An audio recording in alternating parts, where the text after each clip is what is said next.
everybody. It's my second show of just chatting about AFL in general. So hopefully you guys all enjoy this. What's this stream about? As I just mentioned earlier, chatting about football. A little brief discussion of last week, and review for this week's games, and any storylines coming up for round 9. Who's here tonight? Who do you support? You watching the game? You going to the game? You watching it or watching on other people on YouTube? What's your confidence level for this week? Are you confident that your team can win this week, or not win, or in either point of the games? Okay. Before we talk more in depth or detail, let's have a look at what happened in last week's games. I'll get the scorecard up open. So we had 9 games last week, and we had a magnificent draw last Thursday night between Collingwood and Hawthorn, and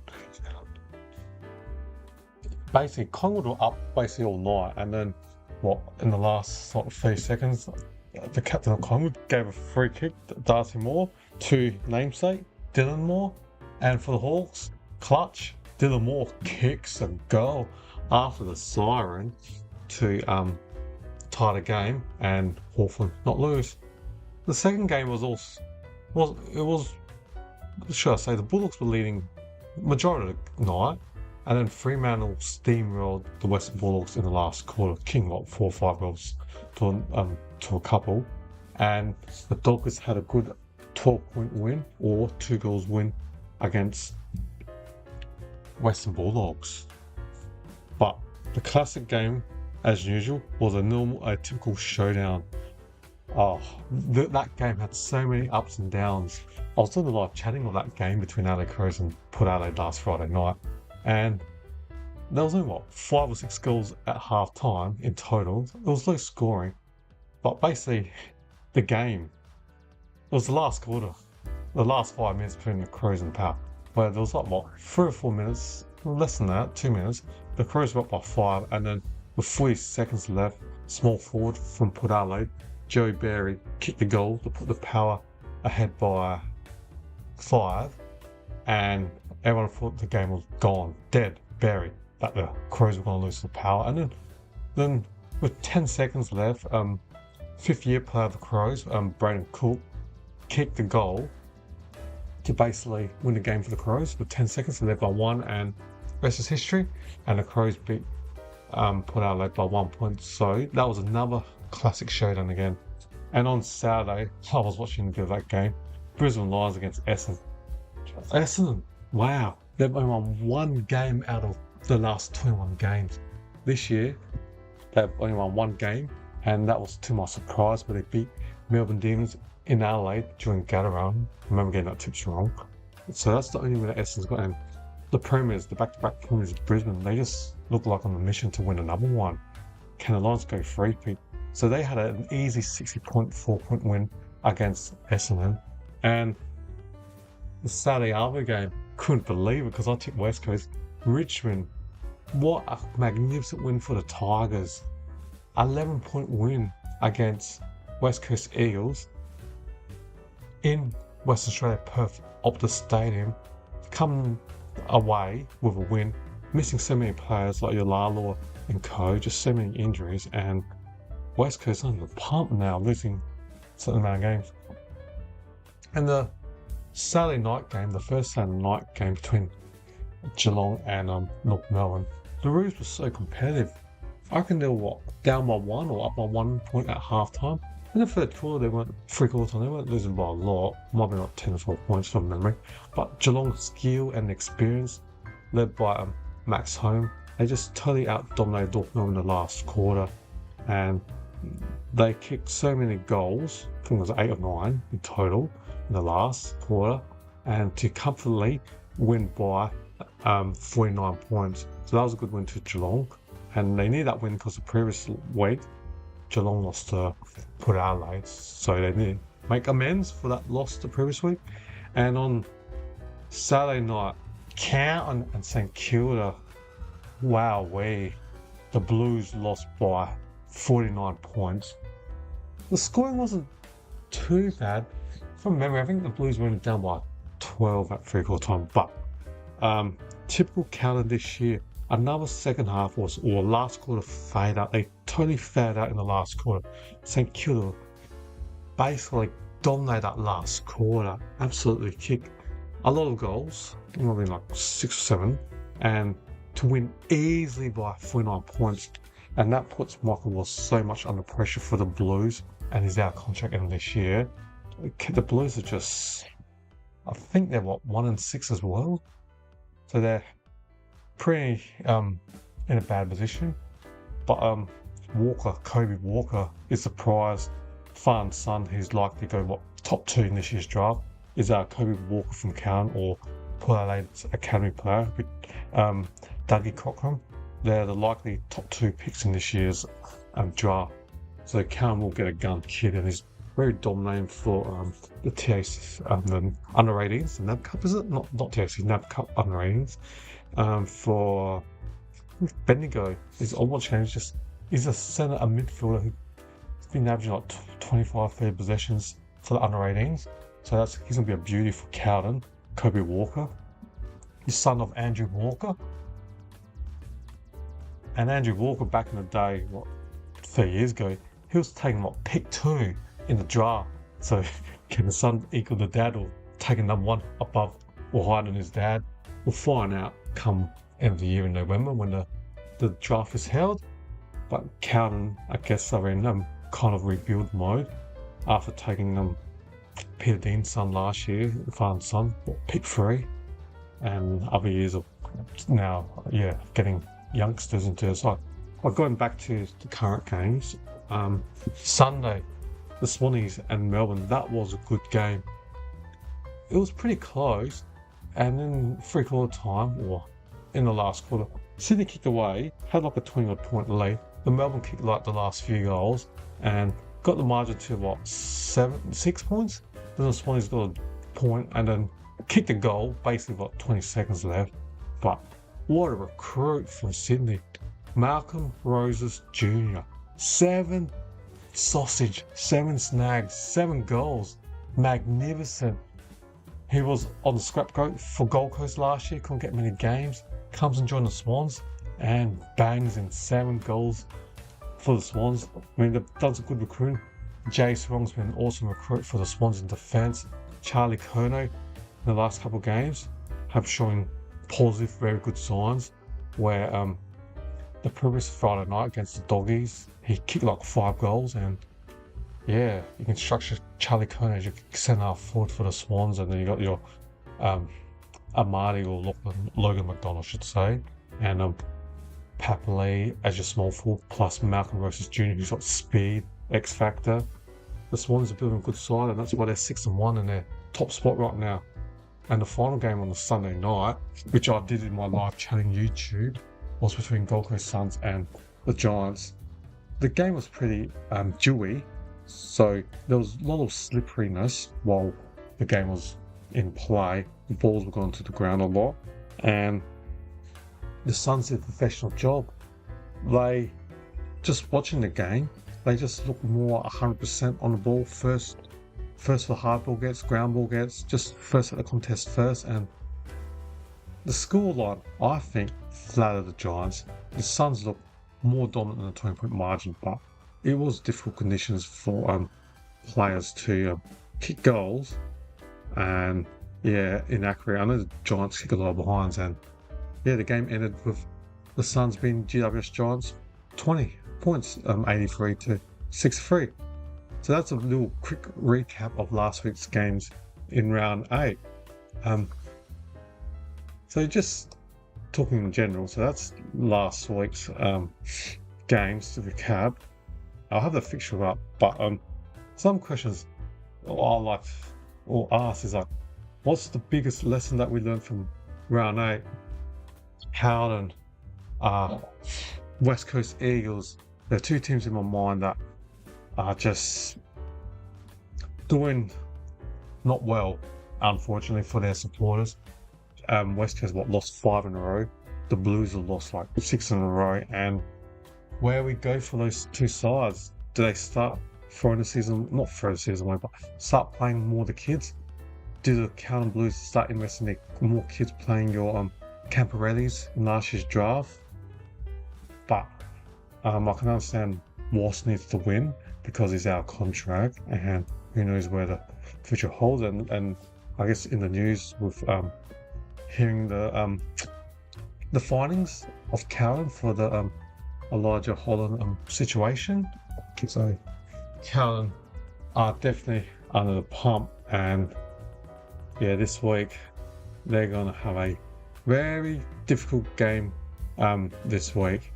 They've got Friday night at the Gabba, the best team, Brisbane Lions. Right now, they're the hottest team right now, the Brisbane Lions. That's going to be a problematic for Carlton. It's going to be interesting how they go. If they can put a competitive game against the Lions this week, but they are definitely one team that I see is under the pump, and so that's one situation. I think it's going to be playing out intriguing. And the other side I just mentioned previously before is the West Coast Eagles losing to Richmond, the winless Richmond Tigers. That's right, Richmond were naught, had no wins and donuts basically, haven't won a game, and at home I took West Coast. Unfortunately, I didn't do the right move. Given that I got that wrong, I just thought West Coast at home. Richmond struggling, injuries, players like Lalo and Koya injured.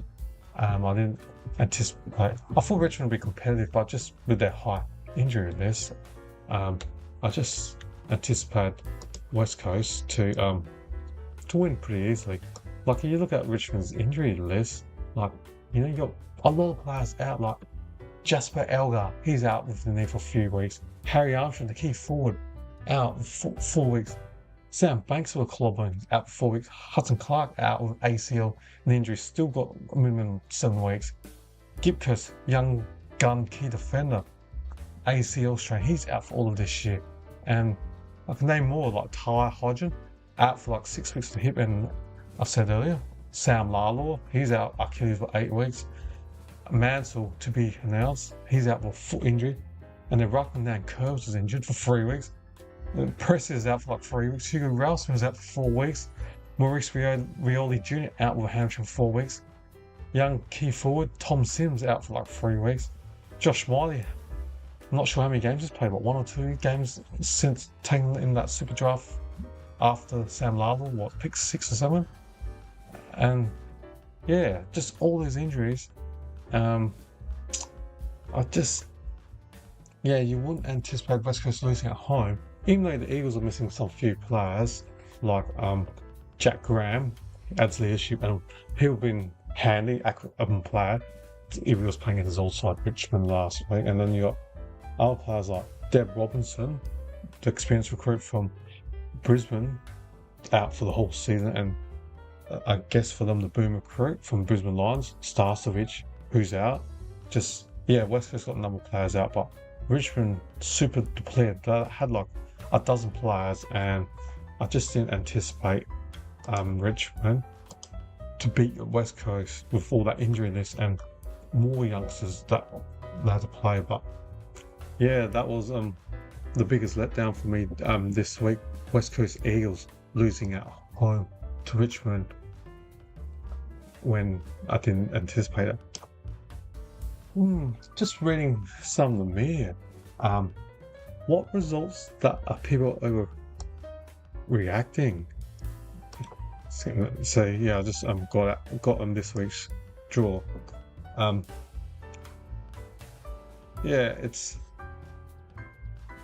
read read some forums.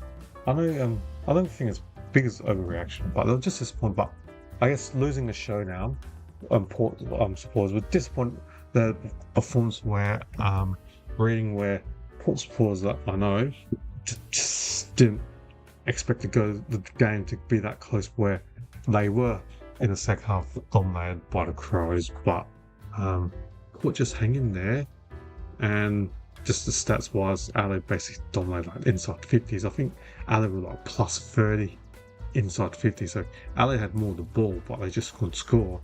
And it'll be interesting to see how the Power goes against the Doggies this weekend. Can they put a good performance on Friday night against Western Bulldogs? And at this stage, see how I go. I'm thinking of trying to do that game for my live chatting if everyone is interested to listen to me on YouTube or watch my chat along during that game. Okay, one and some other people I know, North Melbourne supporters, I've had some overreaction, but I thought when North Melbourne is at this stage, I forecast if they can get 7-8 wins, that will be a good season. They've already won, 4? So they've had a positive start, and they were so competitive against Geelong at GMHBA, staying for first 3 quarters, and then basically the youngsters and co just ran out of puff in the last quarter, and the experienced machine of Geelong just outran them in the last quarter. But I don't think there's overreaction, but some Roos fans that I know are disappointed. But as I said, their young side, from memory, I think they're like, oh, excuse me, just had a hiccups. I believe, excuse me, I believe the Roos are like bottom 6 or bottom 4 in games and age experience. So they're totally young, and it's just, play another year, play another 24 games this year, another pre-season, and I think next year the Kangaroos, they're going to have a big spike in performance. They're going to be of last year's Adelaide, where the Crows were 12 to 1st. So I can see the Roos easily going from like 6 or 7 wins this year to like 13 or 14, 15. I can easily see the Kangaroos having a spike in performance for next season. Yeah, and hey viewers, what do you think? What games do you thought was good last week, or any talking points? And if any of your teams gained any belief from last week, or do you think the ladder position is the line, or it's almost settled as it is? I think the only teams that might be vulnerable in the top 10 might be North and the Bulldogs, but the Bulldogs, I reckon, when they get their players back, Tim English, sorry, I take it back, he played. When they get their key defender like O'Donnell and Lobb, that adds height to their defence. And if they can somehow, Kobe Waitman comes back from injury, he's been injured for a while, and last year, another small forward, given that Darcy, unfortunately, Sam Darcy did his ACL injury. They need players to support more, but I think if the Doggers get the players back, they should do enough to get into the wildcard round. But I guess at the start of the season, when you're 4-0 and then you lose your last 4 to go 4-4, I guess, yeah, you had high expectations a month ago to be in the top 4, but now it's a different story after losing all those games, losing 4 in a row. Now you're only 50% of your ledger, and I think this game on Friday night, it'll have a big say in the Bulldogs season. If they lose at Adelaide, to put Adelaide at Adelaide Oval, it's going to be, yeah, to lose 5 in a row, that's going to potentially, drop them further down on the ladder. And you got like teams below them like the Giants, the Crows, and that trying to work their way up the ladder, and including the Power, and take potentially one of those wildcard spots between 7th to 10th. Yeah, that's based on that. So yeah, feel free to give me any comments you got in the chat. Do you see any momentum shifts heading into this round on your team or any other team? I think with Brisbane, they've got the momentum, just beating teams left, right, centre. Beat Essendon by 6 odd points last week. The previous week, they smashed the Crows by like 40 odd points. And then, when was it St Kilda? No, it was Essendon the previous week. They won pretty easily, the Lions, so they're just, beating teams left, right, centre. They're looking strong, and Oscar Allen's injured, and they still got to put him full line. Have him, and you got no Allen. You got no Eric Hipwood, who's missed this whole season. So that's some key position players. You had, especially at Oscar Allen, and you do have Hipwood. They've got the forwards, and then Logan Morris can play as the third tall. And then you got these smalls like your Charlie Cameron, and even the other medium forwards like your Zach Bailey and Cam Rayner. I don't know who's, I'll be honest. I don't know who's on beat Brisbane right now. I've done my what's that word? My AFL live ladder predictor. I did one at the start of the season. I did one a few weeks ago. I think after round 5. In both cases, I've had Brisbane in the top 2, making the grand final. And my latest ladder predictor, I had them playing Fremantle to win the GM. So if Brisbane plays Freo, the Lions are just looking so good now for a three-peat. They've got so much higher and talent, I should say. Like in last year's top 5 pick, Daniel Annabelle, who's like, he can't get again, but he's injured. And I think the previous year was Sam Marshall, late first round in the 20s. Can't go again.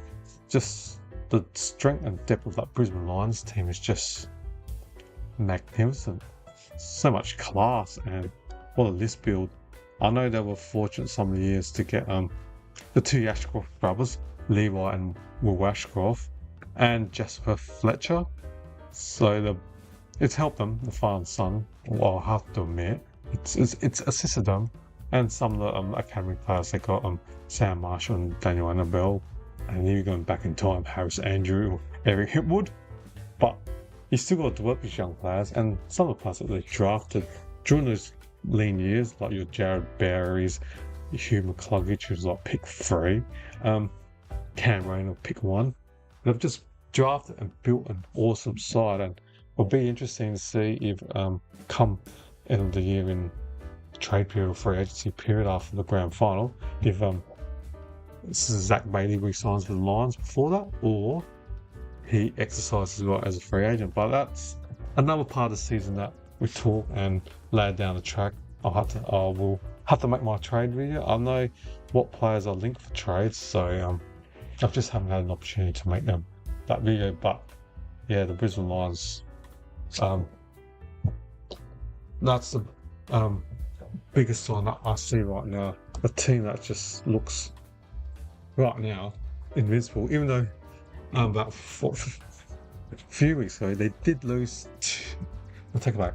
They beat Essendon, then they lost Melbourne, they beat the Crows, and beat who they beat again on the weekend. That now I just had a memory blank. Where they beat that team pretty easily on the weekend. My mind's just gone blank. But yeah. Okay, so that's just that overreaction statement. So that's one team I think is at the moment to shift. And what teams do I think that was exposed last week? I still think the jury is on the Crows, and Port did well the previous week leading up to Shannon beating Geelong and taking Hawthorn to the last minute where Georgiades missed a shot with 45 seconds to put the power in front. But that game, as a spectacle, doing the live chatting of the Crows power game, how do I say it? The first half, it wasn't exciting. So both teams had poor skills, and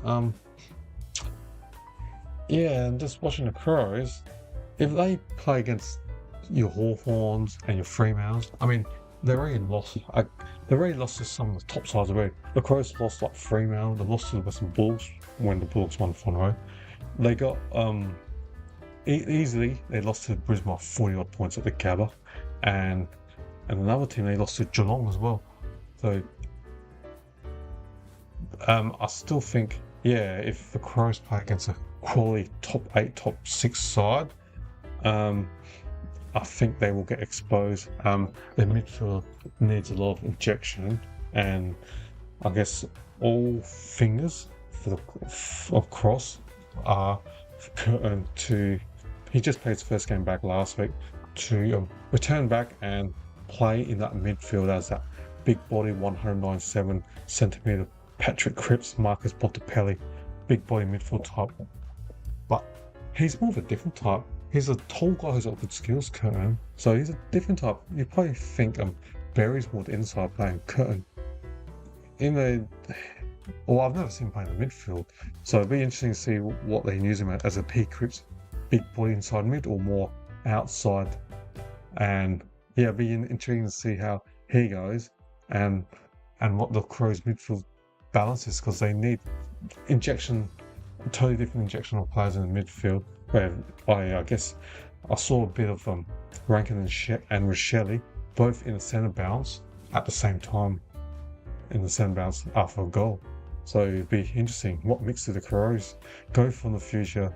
Like it could be a Barry with Curtin and Rochelle, or a Curtin with Rochelle and Rankin, and they get their captain Dawson back. And unfortunately, for the Dawson family, losing his sibling passing away, so pay our respects to the Dawson family. But he's apparently returning this week against Richmond Tigers. So you think the Crows will be favourites against Richmond, who's missing like a dozen players. Yeah, so that's one team to keep an eye. I guess not next 2 games, because the Crows, they got Richmond and North Melbourne. I mean, North Melbourne will be a test, but the week after North, they've got Hawthorn, Tasmania. We'll see how they go in Tasmania in a couple of weeks' time. So that'll be a big. So yeah, that'll be a big test for the Crows in the next few weeks. They've got Richmond, North Melbourne. You think they'll be favourites for both games? Richmond away and North Melbourne at home, LA. So you think, yeah, they'll be favourites for those two, but it's the 3rd game before they have a break, the bye, where they play Hawthorn, but in Tasmania. But who knows? I think last year when the Crows played Hawthorn was it Thursday or Friday night? The game St Julian so much low scoring. I think the Crows are playing Hawthorn again on a Thursday night, or it's a night game. So, and you hear stories about games in Tasmania at night time being low scoring. We'll see how that all pans out.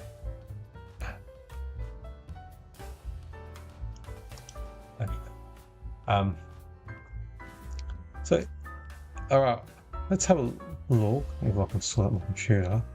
The button's not working.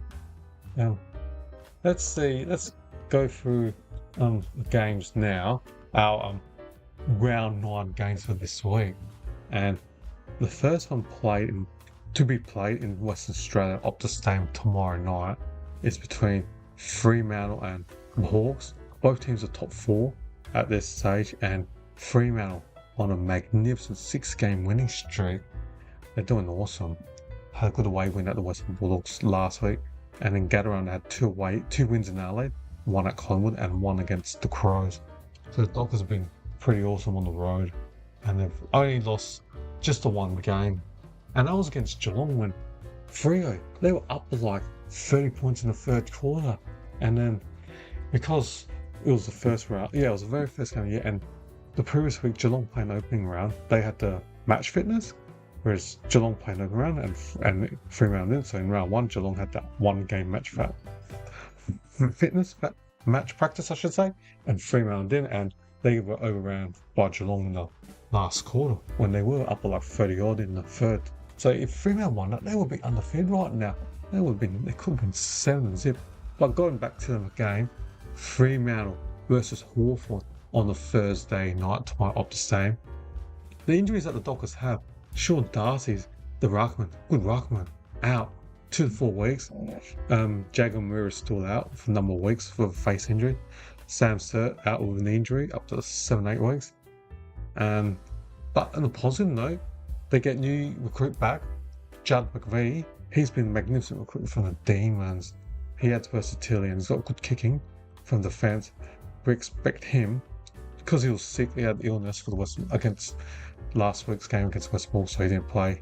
He's going to be a good inclusion for the Fremantle. And I guess keep an eye on Alex Pearce, who's been sore during the week, and see if he plays tomorrow. Whereas for the Hawks, they're starting to have a majority of players there. I mean, unfortunately, Cassidy, I should say, is out for 2 weeks, and Chol with a hamstring injury. So that the two forwards, Marble, Chol, and Cassidy are both out up to 2 weeks. But in news, slowly we got 3 weeks left where potentially Will Day, what a gunplay is, at speed into that midfield. We're adding him to that midfield, more class, good kicking, good speed. He's got another 3 weeks until he recovers from shoulder injury potentially. So it can only get better now for the Hawks. So potentially, I think Hawthorn's got this week and another 2 more before they have the bye. So potentially, you'll see Day coming back after the bye.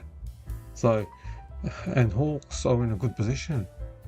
But players in the mix that I reckon might have a chance to come up. If they need another forward, Central District draftee Aiden Schubert to be considered.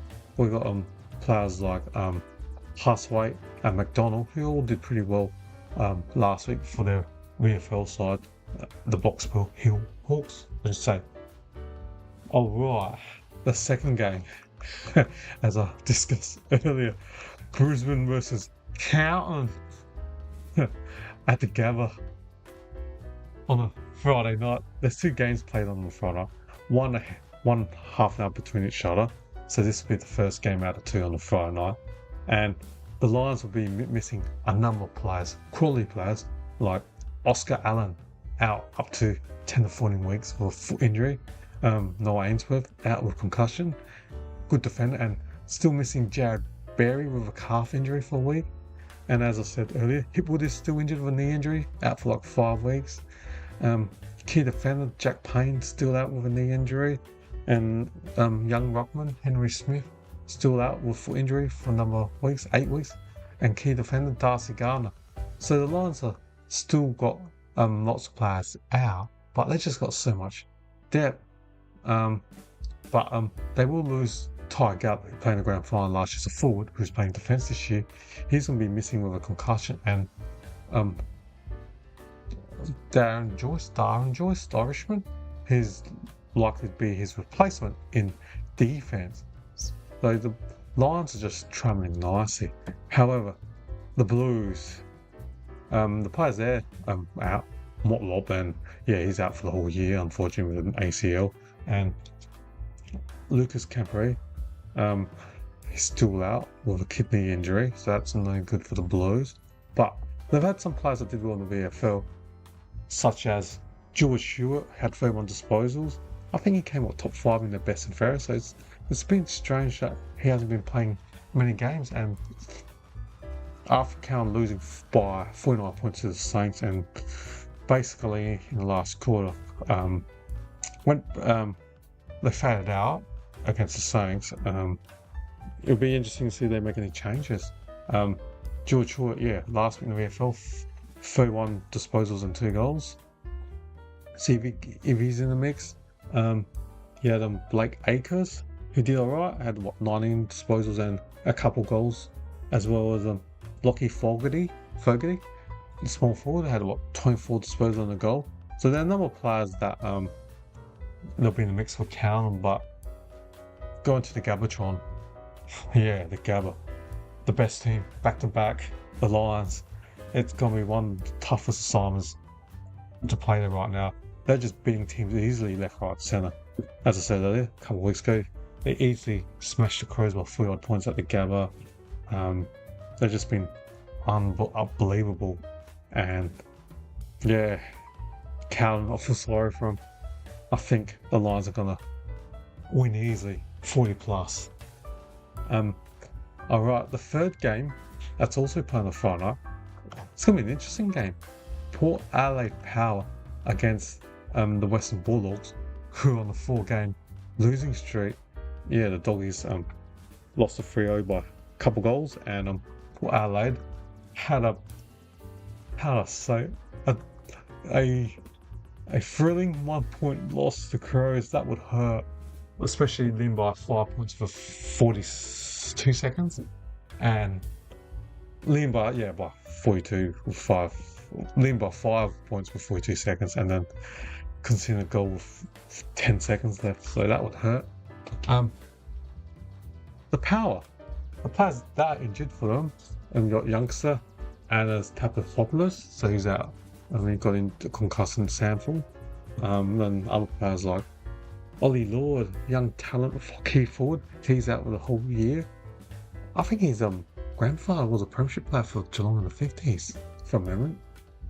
Ollie Lord. And you got Liddy, who's out for a couple of weeks. And the coaches, they need some help for Georgia's. But Whitlock, youngster, second year player, has been awesome did well this year. But yeah, missing that experience of Jack Lacoste, who's out with groin injury for a number of weeks. And the captain, one of their good players, Connor Rosie's still out with a hammy for up to 10 weeks. And brute forward mid, Sam Powell-Pepper, is still out for another 4 to 6 weeks, recovering from his ACL injury that he did sustain last year. So yeah, they're the big outs for the Power. But they've got a number of key defenders in the frame for this week. You got extra long Ragalia, he's available to play this week, as well as Ram or Harrison Ram. So they're both in the mix to play for the Power this week. And a number of other players like Jackson Mean and Lorenz did well in their SANFL last week. Alright, we go to the other side, the Western Bulldogs. Their injuries, they've got so many number of players injured, like new Gold Coast recruit Budarick. He's a test for this week after suffering a hamstring. And as I mentioned earlier, Sam Darcy, big out. One of the guns in the AFL competition, young guns, key position forward. He's going to be made All Australian last year, but he is a class player.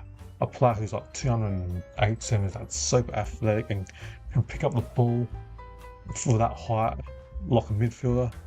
Yeah, it's a big blow. And they got other players injured like Liberatore out with concussion, and key defender Rory Lobb and O'Donnell. You got your two key defenders out. They're both out with hamstrings between 2 to 5 weeks respectively. And yeah, Waitman, as I said earlier, is out with a knee injury, and Vandermeer with hamstring, he's out up to 6 weeks. So, and Garcia, he's a test for this week. Hopefully they can get him back. They're the big outs, but Budarick will be trying to push. We won't know until tomorrow. Push for a return on Friday night. But the stories in the news in the last 24 hours I've been reading where Bontempelli has been carrying a knee injury, and some say that he may be rested, some say he may not. So if he does not travel to Adelaide and play on Friday night, that will be a big, massive blow, because I love watching him. Bon is a gun class player, and yeah, he might be out. He might be 50-50. I guess we'll find out if he boards the flight to Adelaide, I guess tomorrow night. And he might, I'll take it back. He may board the flight to Adelaide, but they'll do a late fitness test, and I guess we'll find out whether he plays or not. But other players, that's also another player, I should say, that's in the mix is Cooper Hines, first rounder from 2 years, forward midfielder. He's in the mix for the Western Bulldogs. The fourth game is an intriguing game. You got North Melbourne Kangaroos against the top leader ladders, the Sydney Swans, who have only lost one game. But the Roos, I've got another players out with injury. Glenn Archer's son, Jackson Archer, out with a knee injury. LDU is a test for this week with a hamstring, but Zach Fisher is definitely missing. He's out with a hamstring injury. And you got Anthony Stevenson, River Stevens, out for like 6 weeks. So they got a number of players injured. Players in the mix, or LDU, Luke Davis-Juniaki, this week will be doing a late fitness test to see if he passes, he'll play. If not, then he won't play. That would be a big blow if LDU doesn't play this weekend against Sydney in the midfield, especially midfield of Sydney. Players like Warner, Heaney can rotate now. McInerney, they've got some good players this morning, and but you got young gun brute midfielder George Wardlaw. He's in the mix to play this week after having illness last week, so that'll add some brute into the midfield. Good extract the ball. I like watching George Wardlaw. Good young player. So they're the players out and in the mix for the Kangas. For the Swannies, Sydney Swans, their players that they're injured or that they're missing is Collingwood recruit Taylor Adams out with a hammy up to 6 weeks or up to 8 weeks. Braden Campbell, gun player, he's out with a leg injury for 3 months. Gordon, the big one of the best kickers in the league, left footer. Him and Dawson, just elite left footer kicks. And Gordon out with a shoulder injury, up to 10 weeks. And they're still winning. With no Gordon for 10 weeks. They're just like 10 weeks, and then hopefully he can come back to the side with 4 or 5 rounds left before the finals to get him fit and firing for September. Because they're one team that's in the mix for the flag, Sydney. And the other main injuries, and Tom Carn, key defender, still out for a number of weeks, up to 2 weeks with a knee injury, so he won't be ready yet until round 10 or 11 respectively. But players that show good signs in the VFL for the Swans, like Laddams did pretty well in the VFL where he had like 33 hit-outs, I should say, and 32 disposals for the Swans reserves. Chad Warner, brother Corey, he had 24 disposals and a couple goals. And experienced defender Joel Hamling in his third club, premiership player for the Doggies and played for Freo previously. He had 10 marks and 24 disposals, I should say, for the Swans reserve. And Harry Cunningham had 21 disposals and 8 marks. So they've got players. Even though they're missing a few gun players, they've still got players. The Swans are building up nicely. And that was the first game on the Saturday, and then Saturday Arvo. This will be a tough test the way Essendon's going. Well, not a tough test, but they're not playing well at this moment, to be honest. We got GWS Giants against Essendon Bombers. And the Bombers, I shouldn't start with the home side. I might do this game as well for my live chatting. I'll have a better idea in a day or two leading up to it. But yes, Saturday afternoon, you got for the Giants. Yeah, Liga Lear, he's injured with an ankle 1 to 2 weeks. He was doing well in ruck, or part-time ruck for the Giants, but got injured. So he's been missing. And Angrove, hamstrings out for 3 weeks. And Angman got concussed from the Gold Coast player who tackled him. And so he's out with concussion. And unfortunately, Tom Green's out for a year. Jesse Hogan's going to be a test this week with a hip injury. He didn't look flexible in that game against Gold Coast last week, so he must have had a hip injury during that game. We don't know. It's all unknown about Darcy Jones with his ACL knee injury, and Josh Kelly, his hip, to be advised. And probably one of the best defenders, or I should say, one of the best defenders in this league, Sam Taylor. The Giants are still missing him. He's still got another 3 more weeks to recover from a hammy or hamstring.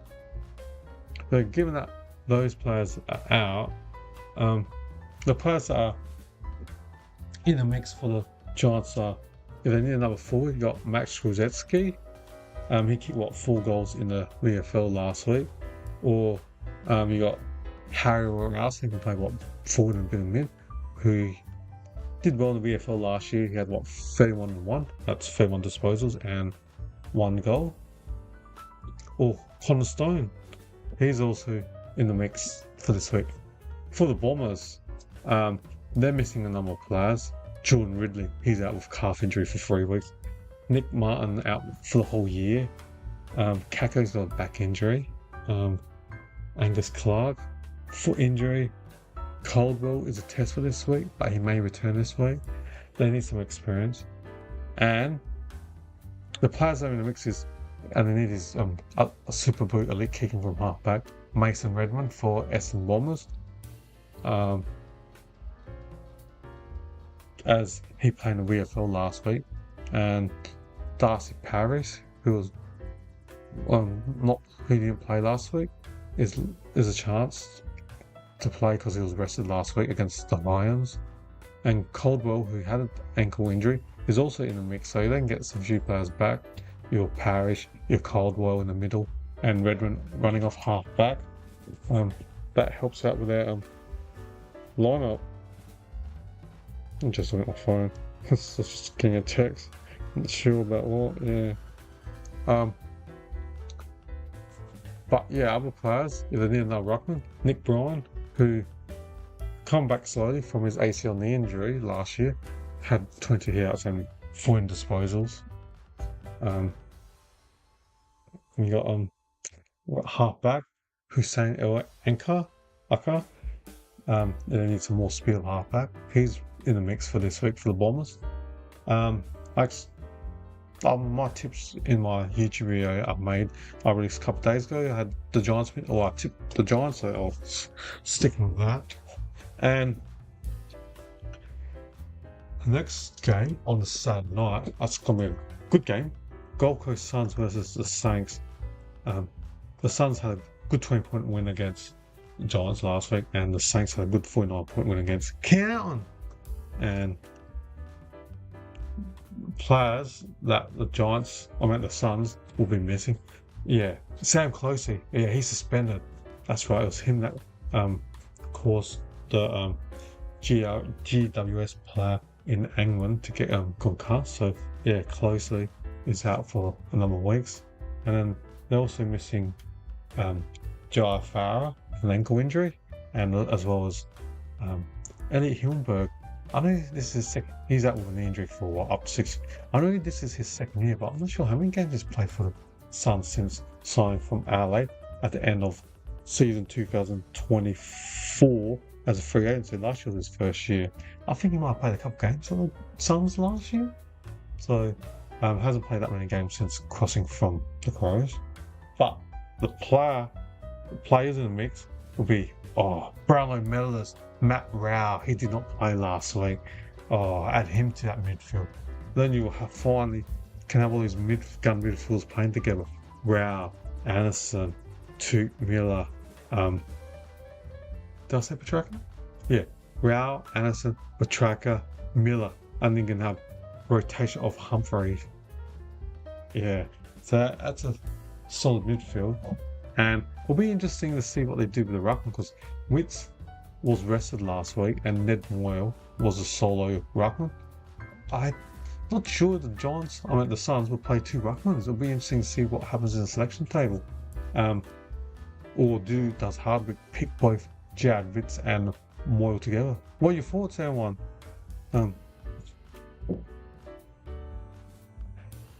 G'day, Kuzi Pukea. G'day, how you going? Hello, I'm going well. Hopefully you're enjoying the chat or enjoying the show. And yeah, got any comments? Feel free and feel free to ask some questions, and I'll try to answer the best of my ability. And yeah, I like it when people out there give me comments or got any questions to ask or anything you want me to discuss on. It's good having that that two-way dialogue. It keeps the show more interesting. Alright, going back, what was I talking about? The Gold Coast versus St Kilda game, where Witts and Moyle. It'll be interesting to see what Hardwick does at the selection table. Does he omit Moyle, or will he play both Jared Witts and Moyle together? Given that a couple of weeks ago they had so many key forwards where they had 4 at once playing that one game. Who's been awesome? Jamal Hagen. They got Ben King, and then you had Ethan Reid plus Jed Walter. But Walter didn't play last week, was omitted, so they're going for the 3 tools of Reid, who can play on the wing. But yeah, the base had Ethan Reid, Jamal Hagel, and Ben King, plus Ben Long as your 4th forward. So it'll be interesting to see what mix that the Gold Coast have, because they don't need another tall forward when they can't even fit Jed Walter into their forward at this stage. So it'll be interesting what they do with that. And yeah, you got Jai Murray in the VFL. He had 41 disposals and a goal. It'll be interesting to see what players. But then you got Matt Rowell coming in, so there'll be a number of players out closely. Who's definitely out with concussion, suspension. Closely will be. And for the Saints, excuse me. For the Saints, the players that are injured, Dan Butler, that's a big blow. He's out for hammy after 4 weeks. And you got like Hunter Clark with a knee injury. A couple of players cast. Oh, Jack Higgins, that's a blow as well. He's a goal kicker. And Paddy Dow. Plus Hasty. Sorry.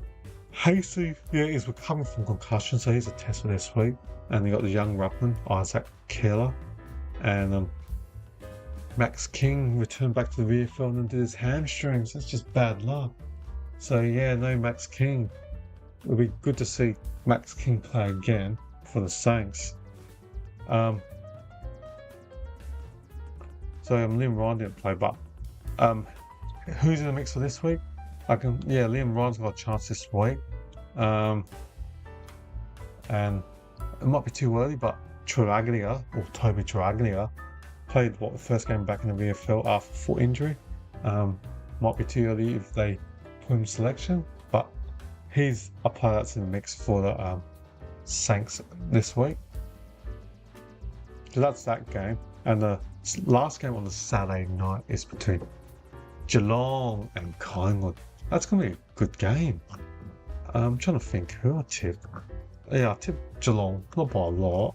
And the highest, excuse me, Geelong, they've got a number of players out. Where you got draftee Harley Barker still out this year. And you got Plikas who's out for a few weeks, 1 to 3 weeks with knee injury. And Moyler, he's out with a hamstring injury, and Hawkinghorn and Stengel is still out for the Cats. They can get him back, that'll be a good inclusion. Players that will likely face late fitness tests is Jack Henry, John Myers. Henry have tested his foot, whereas Myers is on his knee, so they'll to have likely have a late fitness test, but they're both in the mix for Geelong's blockbuster game against Collingwood. Whereas for the Maggies, they've got a number of players that are out. You got Reece McInnes out with a knee for the whole season, and you got forward Tim Membray, he's out with a hammy up to 3 weeks, and midfielder defender Harry Perryman, he's out 4 to 5 weeks for the Maggies, and Lockley Sullivan, small forward, he's out with concussion. Players that are in the mix, the ruckman, they get him back. Darcy Cameron, he's a test for this week on his ankle, so it'll be interesting to see if he gets selected this week. And the gun player Scott Pennery was rested last week. He should be in this week when he was rested. And Jeremy Howe is also in the mix for the Maggies. And last week McCready was out with soreness. He is also in the mix to play for Collingwood. So it's going to be a good game. Saturday night at the G. The Cats versus the Maggies at the G. Just, gotta have KO or go to the pub.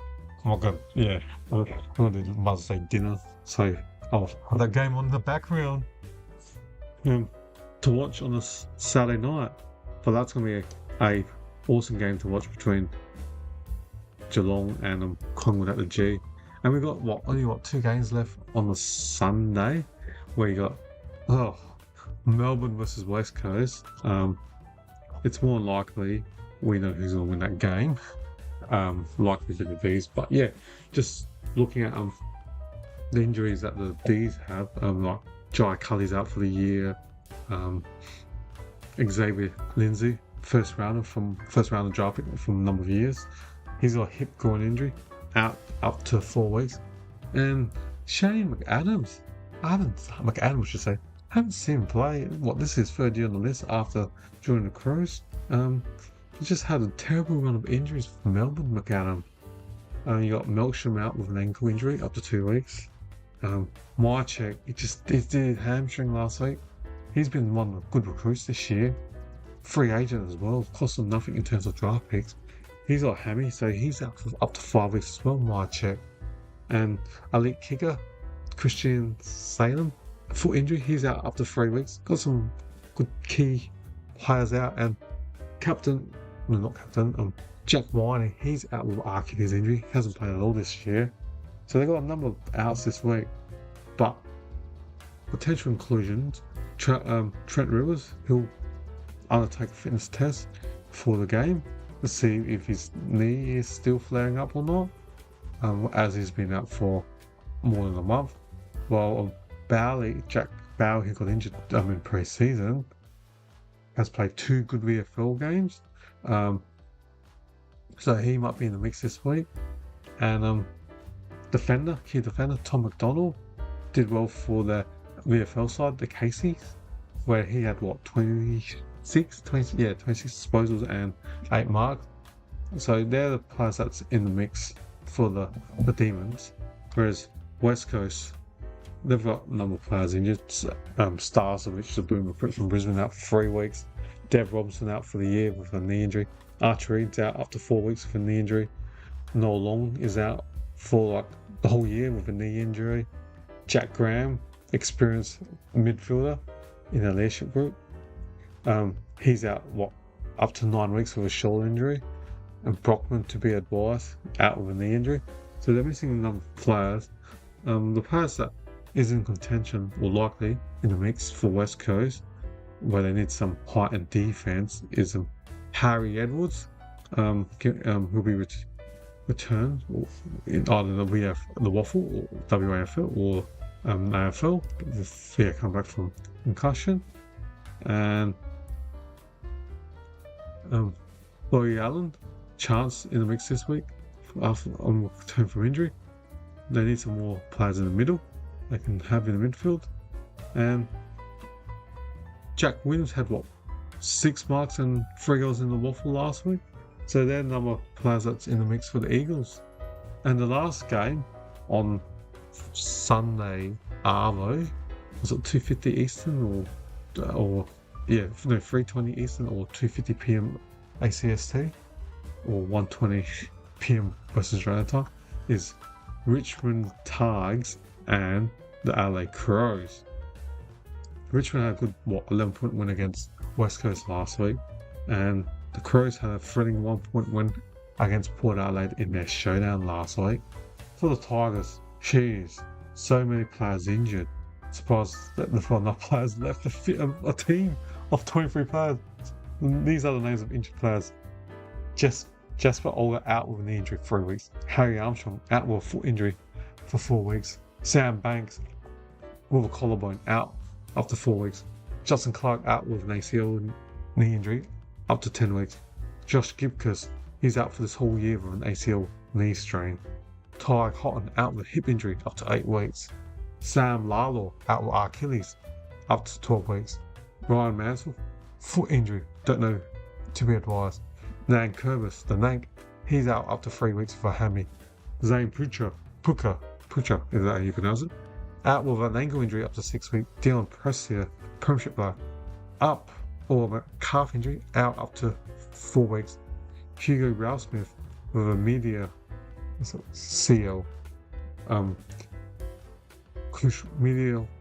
crucial ligament, out up to 6 weeks. Marisa Rioli out with a hamstring injury up to 4 weeks. The list still goes on. Tom Sims out with a foot injury up to 4 weeks. He's out for. Josh Smiley, quad, to be advised. Caleb Smith out for 1 week for groin injury. But Taranto is a test, so he was out last week with concussion. But yeah, so you got so many injuries to Tigers, and a player in the mix is Tim Taranto, more than likely to play this week to recover from concussion, and he'll replace players in the midfield like your Prestia, and yeah, just so many injuries that the Tigers have. Whereas the Crows, they had a couple of injuries last week in their showdown.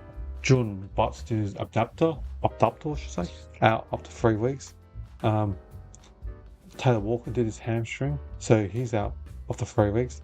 And other players that are injured as well are Mitch Hinge, who's got a hamstring, out up to 2 weeks, as well as Mark Keane, who injured himself in pre-season. He's got another 3 or 4 weeks. Given that the Crows, they've got what? This game? They got North Melbourne and one more, Hawthorn. Then they have the bye. You think none of these players, Walker, Butts, Hinge, Keane, maybe not, but those three, they're more than likely to return for the Crows after the bye round. But players in the mix, Brisbane recruit, Caleb Archie, he's in the mix to play after he tear his hamstring in round 2 against the Western Bulldogs. So he's back in the mix to play for the Crows. So that'll be a boost in the full line, where having Archie in the full line allows the Crows to rotate and play more of Rankin and Rochelle as midfielders. Nick Murray, the strange one. Last week when he was dropped to SANFL, he was playing the full line, but given that he's the only key defender left that's not injured, and available, you think he'll slot into that position in defence to take over Jordan Butts. So the Crows' key defenders are injured are Butts and Keane. So you think, Murray will play in that position. And given that Walker's injured, there's a chance, the news is going around and reading articles that Darcy Fogarty is a chance to play, and also the game's on a Sunday, has more time to recover. And he hasn't played for 5 weeks, so it's more likely that Fogarty will take over from Walker or be Walker's replacement because Walker's injured. And the Crows captain Jordan Dawson, if he chooses to play, it's hard because personally losing a loved one is hard to return back to work. So I guess we'll find out on Sunday if we see Dawson on the field or not. But if he is, he's in the mix. And you got other players that did well in the SANFL in the midfield are your Billy Dowlings and Charlie Edwards for the Crows respectively. And I'll definitely sticking to my tips of the Crows winning that game. So they're the teams that I have in the mix for this week. And that's just my football chat. I'll just chat on just football chat in general, just talk as what comes to my head. But the teams that I think are under pressure this week is definitely Carlton. They've lost 6 in a row, and West Coast Eagles as well when they lost to Richmond at home by 11 points. The previous week they lost to St Kilda by 100, and then the week before that they lost to Freo in their Western Derby by 40 or 50 odd points. So they're definitely under risk, and they've got hard games. West Coast got to travel to MCG to play the D's, and Carlton playing the all-conquering Brisbane at the Gabbatron. Both teams, if looking at the odds, they're very expensive and $6-7 range. Gamblers was where one. Whereas Brisbane and Melbourne are so favourite looking at their odds. So it's going to be, those teams, Melbourne and, not Melbourne, West Coast and Carlton are definitely under the pump. And they also can't afford another loss. But doing my tips, I just can't tip them. They're just in bad form slump. But one game that it's going to be hard to tip. I tipped Freeland, but Freeland's on a great winning streak, 6 in a row, but Hawthorn's a good side. But it's that Optus, so I just tipped Free, but I struggle tipping that game, and that's going to be a beautiful game to watch tomorrow night. And I'm going to work out my work plans. If I get home an hour before the game, I'll definitely do a live chatting or streaming of that game. But for me is see how it goes. But I'm definitely doing the Port Adelaide Western Bulldogs game on Friday night, 8:10 p.m. Eastern. or 7:40 LA time. But 50-50 if I get home, because I need to set up dinner night and set up my computer and all that before I do my live chat. If I get home half an hour before. But it's a late game, 8:10 p.m. Eastern, the Fremantle Hawthorn game. I know I'll get up and ready for the next day for work, but I guess I can always iron my clothes at half time. And that saves me ironing when the game finishes. But yeah, what are your thoughts out there? Who do you think is going to win this week? Any games that you guys all excited about? Any games that you're interested in to see, or games you're not? Who do you think, what teams look miles off in terms of winning a game? As I've spoken about two sides, I think West Coast and Carlton are going to have not good games this weekend. It's not, especially Carlton going to the Gabba. Jeez, I fear for them. It could be, the margin could be anything. 30, 40, 50, 60, 70 points. Depends what mood the Brisbane Lions are in. Yeah, so, yeah, what do you think, guys? Thanks for watching. Thanks for watching my chat. And yeah, just chatting on just in football in general, and appreciate it. This is my second ever, just a general chat on a Wednesday, football talk. And yeah, going queries or any comments, feel free to put comments in the chat or on the YouTube title description. Feel free. Alright guys, I'll see you guys all until my next show, or my next would be my live streaming. It would either be, I'm 50-50 about tomorrow, depending what time we're home. Either tomorrow, Hawthorn 3 game, or the Friday night game between Port Adelaide and Western Bulldogs. So thank you all, and I'll talk to you guys again next time. See ya, and thanks for watching, and have a good evening.